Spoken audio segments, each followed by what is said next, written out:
Two former police officers of Oklahoma were actually convicted. I know I don't normally get to say that, but it was last Friday. It was for second-degree murder after they used a taser more than 50 times on an individual named Jared Lakey, who later died due to the exposure to it.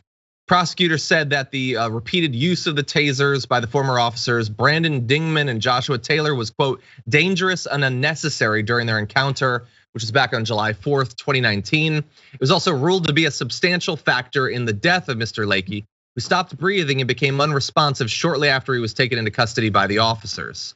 Mr. Lakey died 2 days later. In addition to second-degree murder, the most serious of the charges, which is punishable by 10 years to life in prison, they're both found guilty of assault and battery with a dangerous weapon. They're to be sentenced on December 2nd. So sometimes you have to wait a very long time to find out. In this case, it's only gonna be a few more weeks.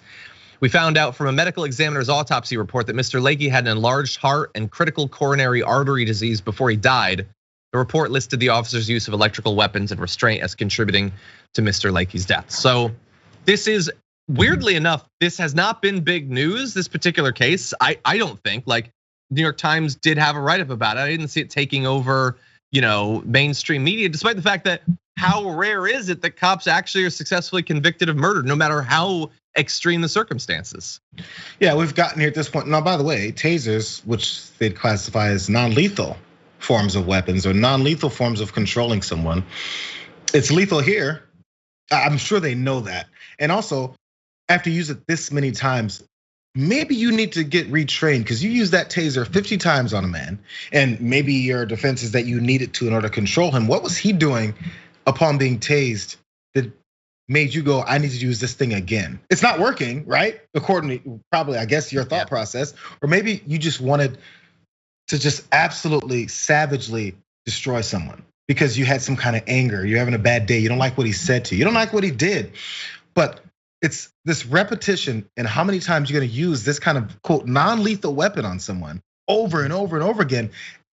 Sick individuals are able to do this. When you hear about homicides and someone got stabbed 50 times, the first thing I think is, how did they sit there and watch themselves insert this knife back and forth this many times? Where's your mindset for this?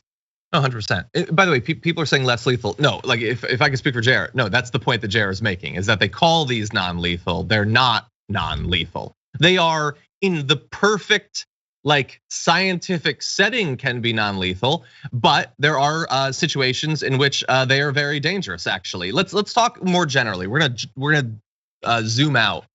So more than 1,000 people in the US have died after police stunned them with tasers. So again, not non-lethal. Even calling them less lethal, you killed 1,000 people with them, and you can see in this map, it's spread across most of the United States. Here in California, huge collections there, also in Florida, in New York as well. Reuters obtained autopsy reports for 712 of the 1,005 deaths documented. In 153 of those cases, the taser was cited as a cause or contributing factor in the death. It can combine negatively with heart and medical conditions, drug use, and other forms of trauma. And in fact, like, we've known for a long time that there are lots of people that it is not safe to use it on. So you have Stanford University Criminal Justice Center did an analysis of 150 different studies, and they found that tasers are safe for, quote, use on healthy individuals who are not under the influences of drugs and alcohol, are not pregnant, and do not suffer from mental illness. So as long as the body receives only a standard 5-second shock, which, look, even if this was some superhero that they had used it 50 times on, that likely could have killed them. But how many people are getting stunned that don't fit under any of those categories, that don't suffer from chronic illness or mental illness or on drugs or alcohol or not pregnant? All of those things, at a certain point, you can't use a weapon that is unsafe to use against an increasingly large percentage of the population.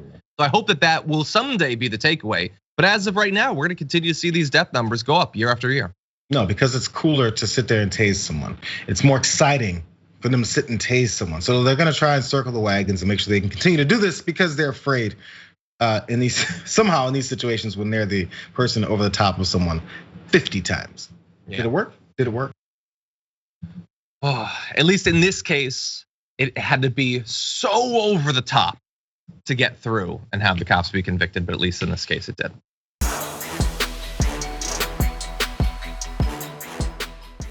Check out the Damage Report podcast each day, wherever you get your podcasts, whether Pocket Casts or Stitcher or iTunes. You can join me as I give you the news and stories you want, with a range of co-hosts and interview guests jumping in on the fun each day. Again, that's the Damage Report, wherever you get your podcasts. And if you get them at iTunes, don't forget to rate and review. Sometimes I'll read them live on the show.